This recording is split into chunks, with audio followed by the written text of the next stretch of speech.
চীনের কেন্দ্রীয় bank people's bank of চায়নার হিসাব খোলার সম্মতি পেয়েছে বাংলাদেশ।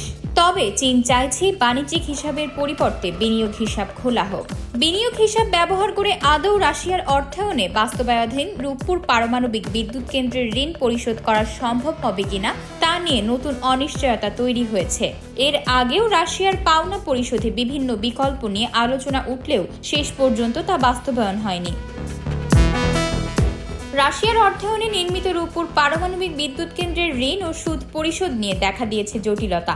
মূলত আন্তর্জাতিক লেনদেনের ক্ষেত্রে societies for worldwide interbank financial telecommunication SWIFT system ব্যবহারে রাশিয়ার 10টি ব্যাংক নিষেধাজ্ঞার কবলে থাকায় ঋণ পরিশোধ প্রক্রিয়া বারবার বাধাগ্রস্ত হয়েছে। এই পরিস্থিতিতে বাংলাদেশ ব্যাংক বাধ্য হয়ে ব্যাংকটির এসক্রো অ্যাকাউন্টে ডলার জমা করেছে। সংশ্লিষ্ট বিষয়ে জড়িত কেন্দ্রীয় ব্যাংকের এক কর্মকর্তা বলেন, এখন পর্যন্ত এসক্রো অ্যাকাউন্টে $809 মিলিয়ন জমা হয়েছে, যা $1 বিলিয়ন 3/4 বেশি। আগামীতে এই অর্থ পরিশোধ করা হবে।